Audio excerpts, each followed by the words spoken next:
Greetings and good afternoon. Yep, good afternoon from Rawai, Phuket. And I'm doing just a video as a kind of an addendum to a involved post about markets and investing. I got a imagine that guy who got hit hard by COVID financially.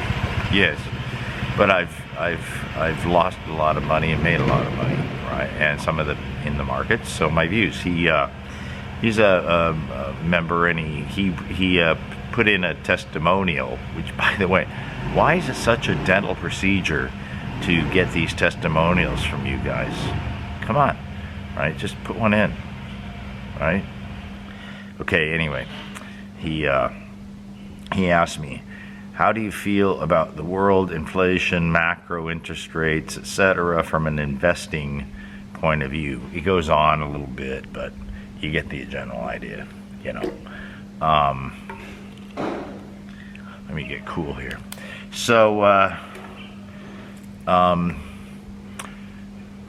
first of all, I view all this right now in the context of geoarbitrage, which is where you're making first world money, but you live in, third world or developing countries where your cost of living is, suppose you work online or you do consulting or something like that.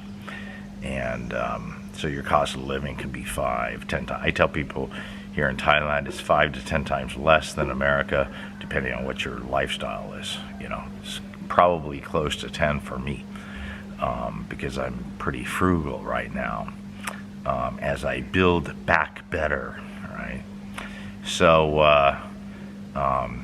and I've mentioned this before, my early Social Security, which you get at 62, starts in February, and just to illustrate, the raw amount, and they don't do withholding. You don't even pay taxes on it unless it's over a certain amount.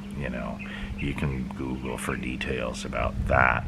The raw amount is 2 times of what my current cost of living is. So if you are one of always these people who complain about, I'm on a fixed income, Social Security, get off your ass and move somewhere where you living great for that amount of money. For fuck's sakes, stop your whining.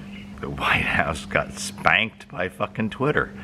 They tweeted that, I guess it's today or tomorrow, it's like an 8.9, it's about a 9% increase in Social Security benefits. And they treat out all puffy chest that the largest increase in a long time, thanks to the leadership of Joe Biden. Fucking joke. What a fucking lying, dog-faced pony soldier he is. Richard Nixon, Republican Richard Nixon, signed that into law in the early 70s, that there's automatic cost of living increases. And why is there such a big one? Because the cost of living has gone up because of what? Biden fucking caused inflation, right? So the actual truth for you moron Democrats who might happen to be watching this, and every Democrat is a moron, there are no exceptions. There's a lot of Republican morons too, but there are some exceptions. A lot of exceptions in terms of Republicans. In Democrats, there's no exceptions. Right, morons. Especially when it comes to business and finance. Fucking, like 2 + 2 = 3. Fucking dumb and ignorant. Anyway, so, see, I got a rant. So anyway, let's first deal with the raw geoarbitrage here. So you can do these numbers in your head, right? So I've got two things working for me here. So there is the raw geoarbitrage. The cost of living is so much lower here that even on a lowly fixed Social Security income, which will be in addition to the stuff I'm already doing with vacation rental and my membership blog, is great. That's great. But then also the strengthening of the U.S. dollar.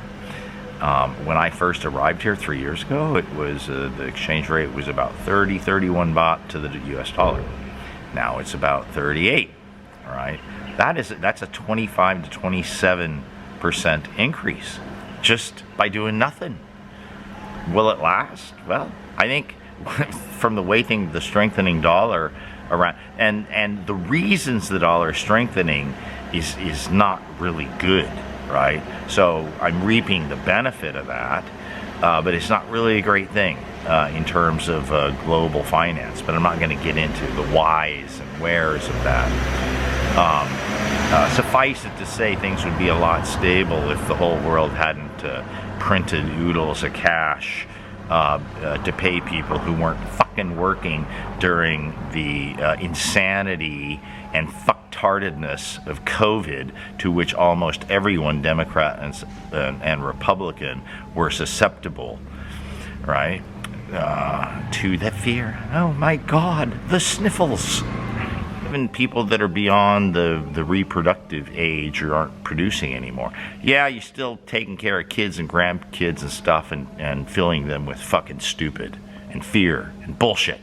Fuck off. All right. So anyway, so there's that. In terms of investing, I'd be sitting on the sidelines. I mean, if you have 401ks and shit like that, I would just be holding, right? And of course, if you have a matching 401k, it's stupid not to be putting the max in to get the max match, right? It's free money. Investing. This is the second time in my life where I am investing in a different way. And the first time was back after I got out of the Navy, and I failed at a couple businesses, and the first one clicked, and I get calls from stockbrokers all the time, and I'm like, I'm an entrepreneur, I'm starting a company. They're like, are you currently in the market or investing or whatever? I say, I invest every day in myself, right? So before you have money, right, if you're in a position to be entrepreneurial or even freelancing stuff, whatever you do, I write a blog and I do videos, right, and I have vacation rentals, but that's just putting ads up for them to rent them out. But the work is with this membership blog. That's real work. It's a lot of work. So that's my investment, right? It's sweat equity, man. And so that's applicable when you're a starting out entrepreneur. Forget the market. If you have stuff there and you don't have to liquidate it to finance your business endeavors, leave it the fuck alone, And of course, if you're still working a job and you're getting, you can do 401k, and especially if you get matching, absolutely do that. Do it. Put it in simple shit. Fuck this individual stocks and whatnot. Just put it in S&P or whole market, S&P 500 or whole market, and just wash your hands of it, right?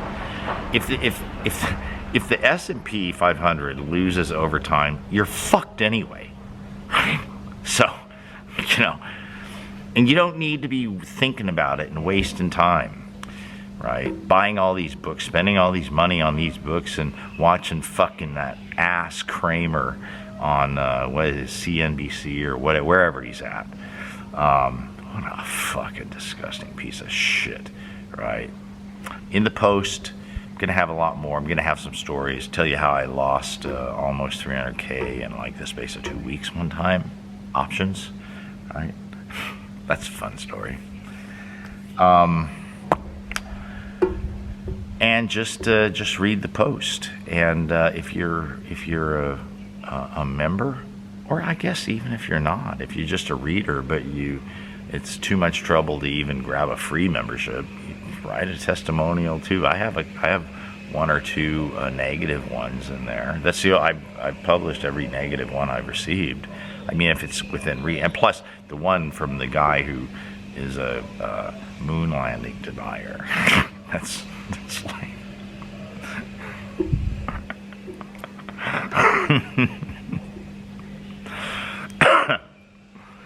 I mean, the fact that he wrote it is kind of like, it exposes the stupidity, because you know that a guy like me is going to publish it laughing. The weather's getting a little bit nicer, so I'm looking at it and I am making plans for my upcoming travels. I have a good friend in Pattaya, and he has like 3 cars. So I said, hey, what's the chance I can rent one of them from you to do a road trip? Because that just makes it so much more flexible, and I can go to, if I see someplace, I can pull over and stop for a day or so and shoot some video and take some pictures and integrate it into some sort of a blog, right? So that's gonna be some fun, right? I might hate it though. I don't know. We'll see. We'll see. Anyway, updates to follow.